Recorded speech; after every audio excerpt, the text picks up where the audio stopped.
We have an amazing talk coming up for, let's see, the next 30 minutes or so. Defender's Guide to Cloud Native Infrastructure Security. We're going to be joined by Madhu Akala talking to us about how we can secure our code. Take it away, Madhu.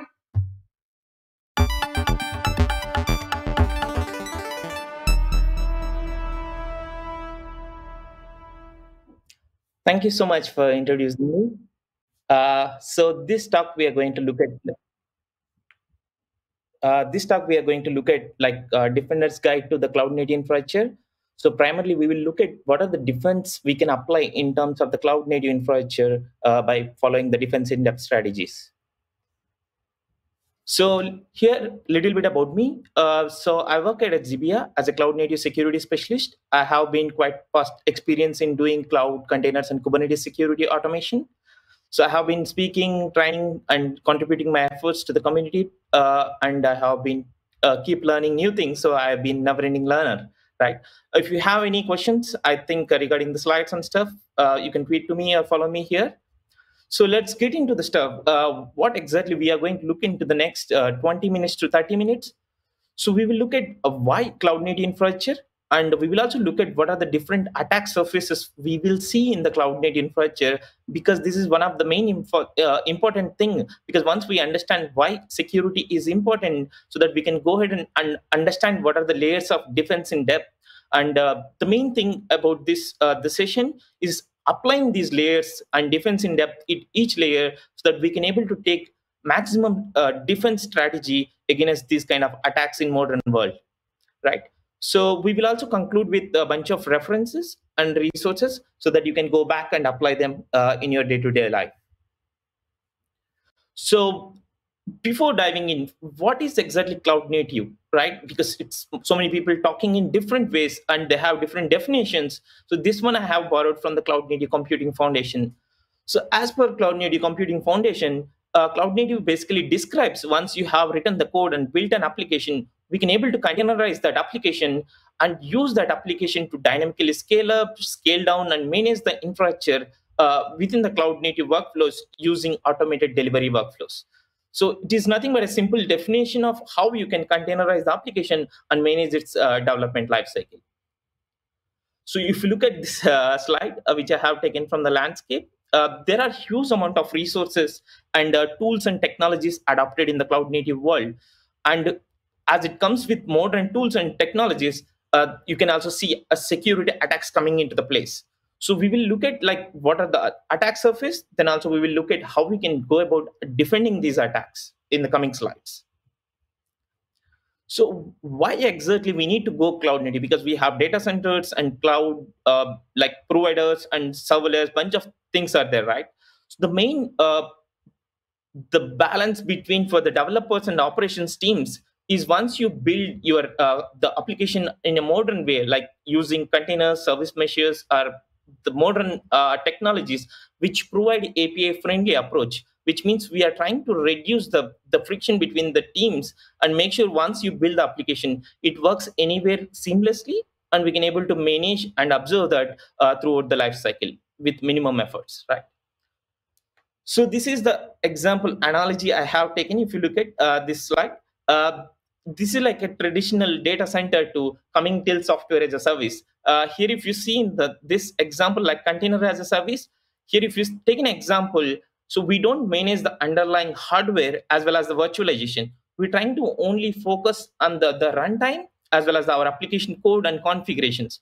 So while going towards more the cloud native approach, we are trying to focus more on application code and running our infra rather than worrying about low level security modules, which are very difficult to manage, right? So this is a very high level typical cloud native our generic code to production workflow look like. So once we have identified the design requirements, we go ahead and develop that application and perform tests, and we will go ahead and deploy. Then we will make sure look for any issues and monitor and operate them. We will apply this feedback again into the design, and this circle will keep going as a vicious circle, right? So what I have done is I have taken a simple example of Microservice demo application, which is online Botic. You can refer to here.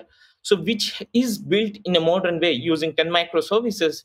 So we will be looking at how we can apply our defense in depth strategies, like in this cloud native world of the application, which is online body. Right. So before we will go ahead and discuss about what are the different layers of defense and security, the cloud native world, we will look at why security defense is so important, right? So if you look at this slide, I think you may not be able to see this specific images, but the intention here is there are huge amount of attacks happening in the real world. Like if you look at the Docker Hub hack recently got hacked, which is 190K accounts got compromised. Think of it as one of the image might be NGINX official image. What if an attacker who hacked that 190K accounts put a backdoor in the official NGINX, which is basically running in most of the cloud native or whoever running the Kubernetes clusters or containers, the official image is backdoored. So basically attacker able to control and manage the entire NGINX image whoever running and use those resources to perform some malicious activities. And this is one of the supply chain attack. He can pull it off at a large scale, right? Similarly, we can see large amount of known vulnerabilities, as well as if you see here, this is one of the misconfiguration in a tiller. And there are many and many vulnerabilities are out there, which has a real world impacts. So what we are going to look at is in the coming slides, how we can assess this attack surface so that we can able to think about like how we can go about defending them, right? So this kind of depends on each application to application, as well as the architecture to architecture, it will change. So what we can look at is we will look at some of the generic best practices, what we can take it from here and go back and apply into our real world, right? So this is one of the high level, the attack surfaces you can look at in a simple cloud native application, right? So one of the main thing I would say is application code, because that is what it's going to run in your the end production, right? If there is a bug in your code, basically attacker can not even bypass your firewalls or network security. Basically, he's sitting on your server, right? So that is one of the key piece to look at. Also, it's not about infrastructure, right? So also container image, orchestration, and network authorization, bunch of layers we have to look at, right? So if we take just one of the part in the entire the cloud native surface, right? This is a container attack surface. We can also keep drill down these layers like namespaces, control groups, and cap configurations, right? Each has, there are some attack surfaces, and we will also look at how we can defend this, the surfaces by providing some security mitigations. So this slide I have actually taken from the reference of the attack metrics Kubernetes blog.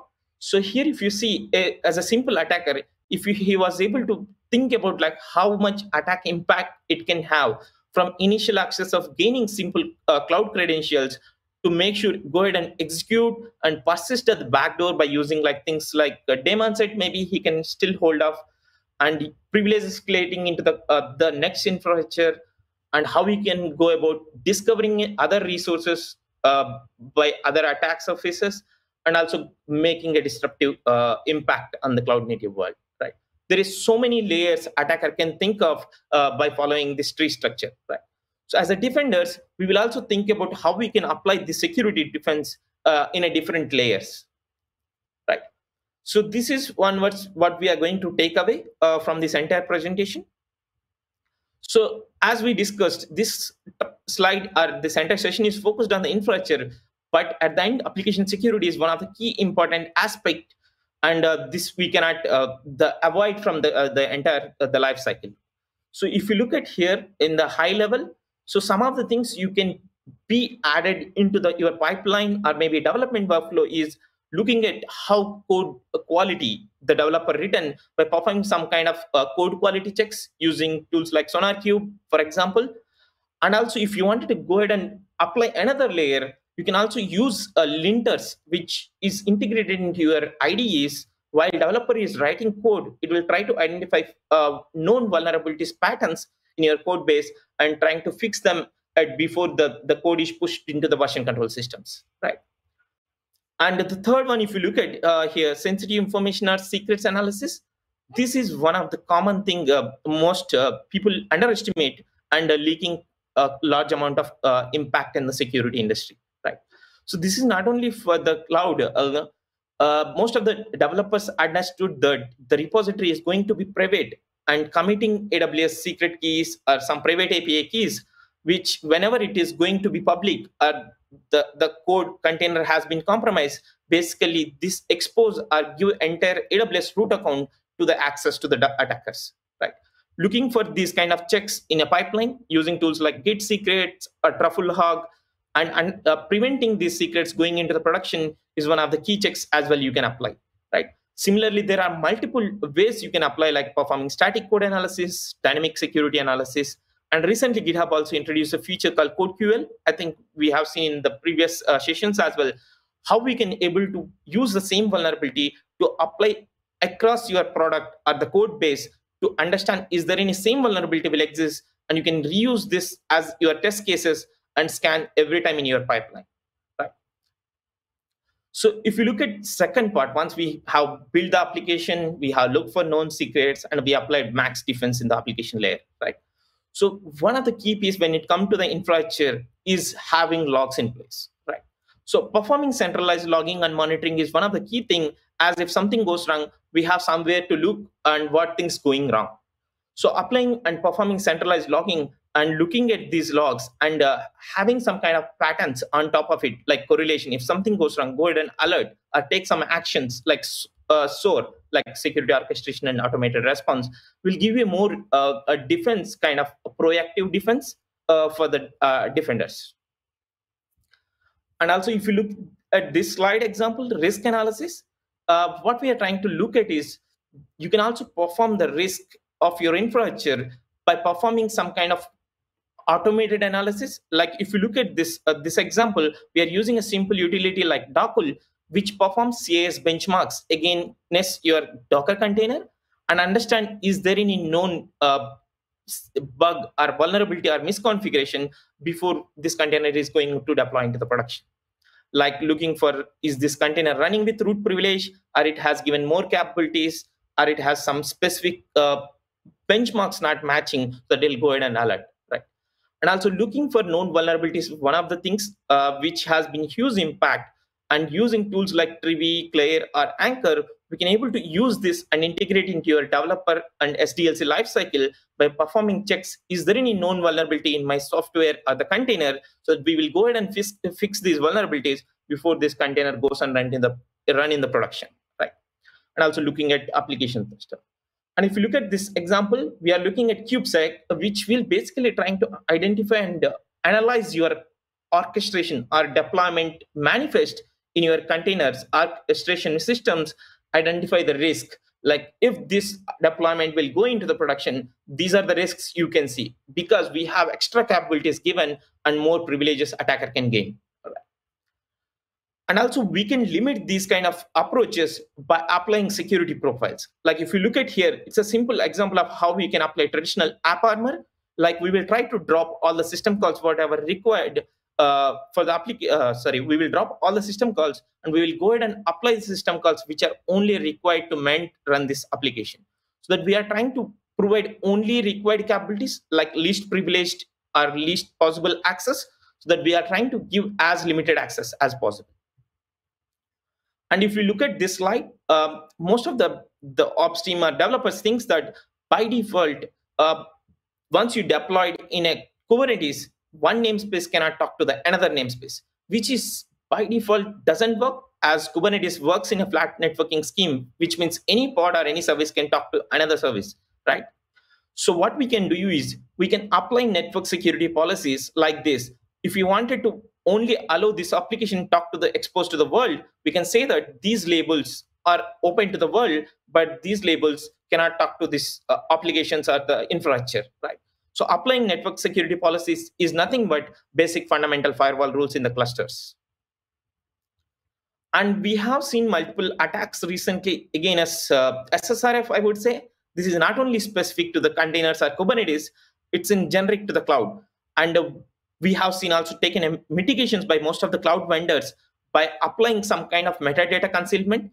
What it does is it will try to fix the endpoints which leaks or which intended to give the metadata which has a secrets by not only accessing to the attacker from within the container, by applying metadata concealment in your GKE if you're using. In AWS, they have something called IMDES v2, which will try to reduce and provide more mitigations against these kind of vulnerabilities. And this is one of the standard, the approach when we are going into the defense and security industry is nothing but trying to provide least privilege access as possible, because by default in Kubernetes, we have something called RBAC, which means role-based access control, which means you can provide some certain role, which means it has different kind of permissions. So if we follow some kind of least privileged approach, meaning that we wanted to only restrict the privilege, what exactly the user required or the application or the service required, and limit that service account with the specific privilege so that we can able to reduce the blast radius if attacker get compromised and got access to one of the pod, right? So some of the utilities I would recommend to check out is these. It might be helpful. And this is one of the common myth. Again, the most of the devs and the ops people understood that by default, if you create a Kubernetes secret, which means it is secure because it's a Kubernetes kube secrets, right?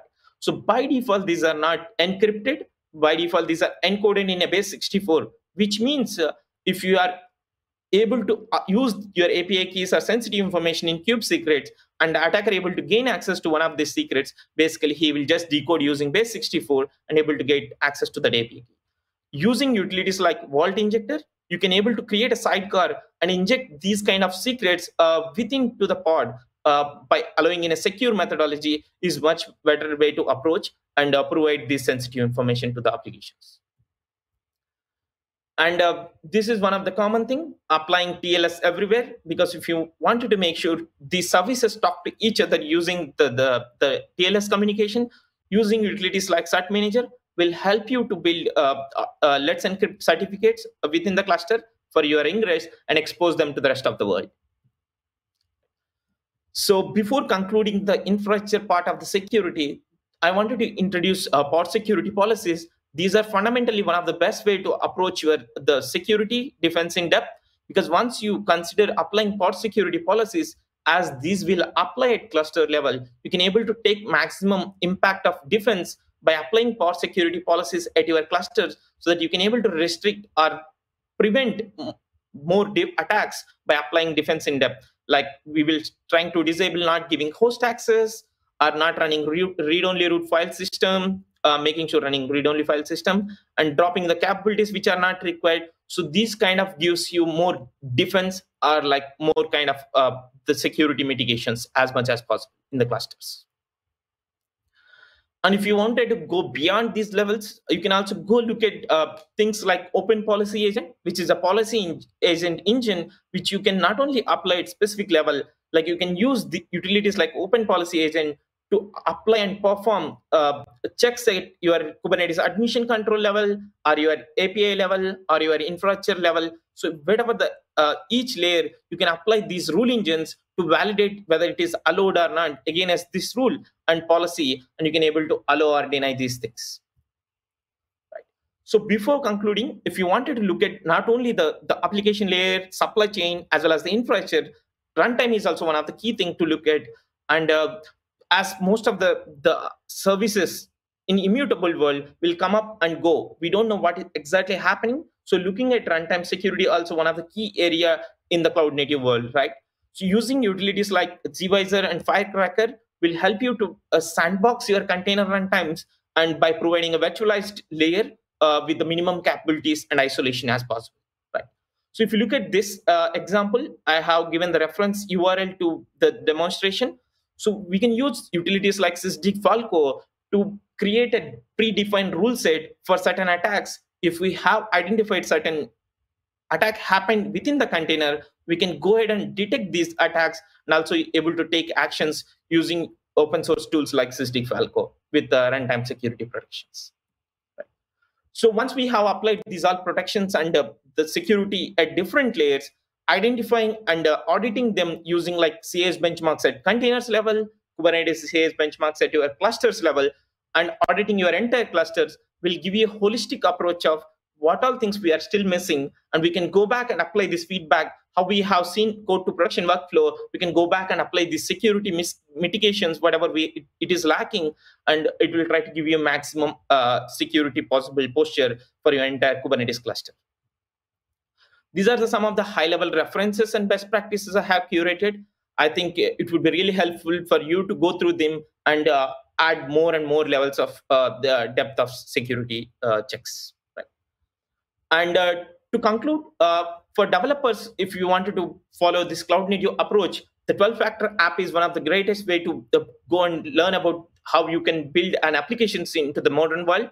And for key takeaways from this session, is some of them I would try to say that is security is everyone's responsibility, which means as a developer or ops team and security person, you have to take as a responsibility.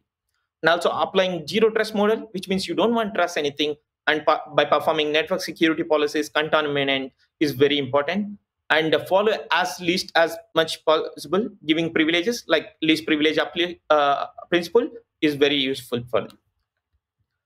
So these are some of the references and resources I have curated so that you can go back and look at and learn more about this, the approaches as well as the defense. And if you wanted to go back and take more steps towards this area, you can go ahead and read these books and references and look at this playground so that you can able to learn and more about the cloud native defense approach strategies. So with that, thank you so much for giving me the opportunities. And if you have any more questions, I'll be hanging out in the discussions, and also you can tweet to me at Madhu Akula. Thank you once again for giving me this opportunity.